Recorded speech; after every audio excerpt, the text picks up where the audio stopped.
Армысыз құрметті тыңдарман, біраз үзілістен кейін каналымды қайта қолға алып жатырмын. Алдағы уақытта ата-бабамыздан қалған біраз өнегелі, тәрбиелі оқиғаларымен, қазақ жазушыларының әдемі шығармаларымен бөлісетін боламын. Сізден сұрайтыным, осындай қазақ тіліндегі контентті қолдау мақсатында лайк басып, комментарий қалдырып, мені қолдап жіберсеңіз, ол маған ары қарай каналымды дамытуға үлкен шабыт береді. Сізге үлкен рахмет. Түздің адамы. Қоңқай бидің жасынан жауға бірге аттанып, жылқы алысқан, дауға бірге түсіп, олжа табысқан Жыланкөз деген досы болыпты. Екеуі екі ауылдың адамы болғанынан қарамастан, бір анадан туғандай тату өсіпті. Қоңқа қартайып, 70-тен асқан шағында, қой, мен сол досымды бір көріп қайтайын. Жасымда бірге жүрген жолдасым еді ғой, амандық есендік айтысайын. Досым әлді болса, сауын бие, жүк артатын түйе сұрап алайын, деп жолға шығады. Жол үстінде бір бала кездеседі. Жөн сұраса, ол да Жыланкөздің ауылына бара жатыр екен. Олар жүріп келе жатып, сәске түс кезінде көп жылқыны көреді. Жылқының көптігі соншалық, кіші бесінге дейін шетіне шыға алмайды. Сонда жол серік бала, ата, мынау жылқы қандай байдың жылқысы болды екен, білесіз бе? Деп сұрайды. Оған Қоңқа би, қарағым, бұл Нысапсыз деген байдың жылқысы дейді. Нысапсыз деген қандай бай? Балам, айтайын. Нысапсыз деген осы малды жия берген, өсіре берген, көбейте берген. Бұл нашарға, кедейге қайырымы жоқ, ат майын бермейтін байдың малы. Екеуі одан ары жүріп келе жатады. Кенет жалпақ далада жайқалып өсіп тұрған қалың егіннің үстінен түседі. Ой пірмай, ата, мынау қандай адамның егіні болды екен? Көз жауын алып жайқала өсіп тұр ғой, мынау бір байдың егіні ау, дейді бала. Шырағым, бұл егін қайырсыз деген байдың егіні. Қайырсыз деген бай ма? Қай ел болады, ата? О, шырағым, оны айтайын. Бай бір өзі пәлен адам жалдап осынша жерді айдатады. Арзанға жұмыс істетіп, еңбегін бір жеді.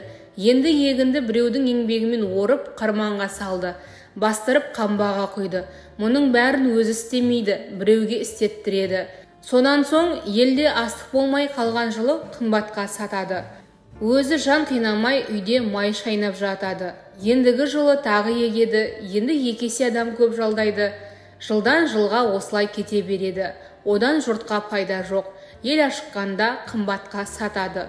Мұның қайырсыз болатын себебі осы. Түсініп ал балам. Түсіндім ата. Екеуі келе жатса, бір жерде көп адам жиналып, көр қазып жатыр екен. О, балам, дейді Қоңқа би, анау жиналған топ адам кімдер? Көзің жетіп қой, қарашы, дейді. Бала қарайды. Ата, өлген адамды қойғалы, көр қазып жатқан кісілер көрінеді. Ендеше сен барып біліп қайт. Көметіндері өлген адам бекен, тірі адам бекен. Соны сұрағын.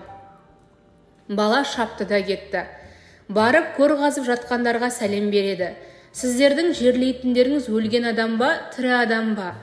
Кісі өліп жаны күйіп тұрғандардың біреуі не деп бұлшылдайды мұнау, дейді. Екіншісі келіп қамшымен басынан салып жібереді. Иттің баласы, не оттап тұрсың? Боз балалардың екі-үшеуі жабыла кетіп еді, бір қариялау кісі, тоқтаңдар, дейді айқайлап. Әуелі жөн сұралық, қайдан келе жатқан бала екенін білелік. Бала жөнін айтады. Балам, сен не дедің? Мен көміп жатқандарыңыз өлі адам ба, тірі адам ба дедім. Қарағым, осы сөзді өзің айтып тұрсың ба, жоқ басқа біреу айтқызды ма саған? Қасымда үлкен кісі бар еді, сол кісінің атқосшысы едім. Мені осылай сұрап кел деп жіберіп еді. Апырмай, мұны сұраған қария тегін адам емес екен-ау. Қой, баланы ұрмаңдар, жігіттер, мұнда бір мән бар. Сол қарияны біреуің шақырып келіңдер. Екі жігіт қуып жетіп сәлем беріп, ақсақал, бір қадірлі адамымыз қайтыс болып, соны қойып жатыр едік. Ілгергінің жолы өлікке Құран оқып аттаныңыз, дейді. Қоңқа би, ондай болса жарайды деп атының басын бұрып келеді. Өлікті қойып болған соң көпшілік, ақсақал, алыстан келе жатыр екенсіз, өзіңізде бір қадірлі кісі көрінесіз. Бұл кісі де қадірлі адамымыздың бірі еді. Мына баланы бізге жіберген екенсіз. Бала шауып келді де бізден. Қойып жатқан өліктеріңіз өлген өлік пе, болмаса тірі өлік пе деді. Соны ауыр көріп, шыдай алмай, осында тентек боз балаларымыз қол көтерді. Баладан мұны қалай сұрадың, өзің бе жоқ саған біреу үйретті ме деп едік. Ақсақалым бар еді, сол көзсіз сұра деді. деп шынын айтты. Дұрыс.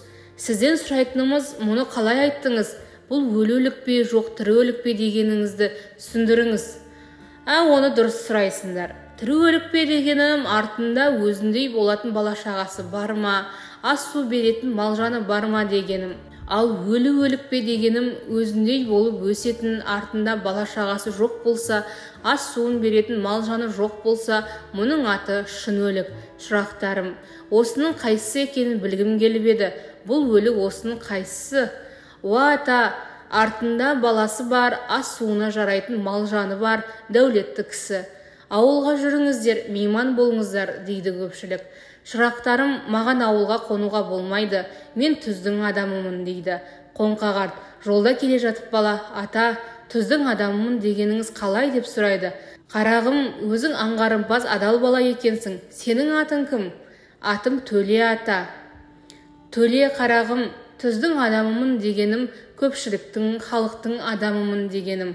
Бата берейін, сені түзде кездестіріп серік болдым, мен секілді сенің де өмірің түзде өтсін, түздің адамы бол, балам, деп бетін сипайды қарт.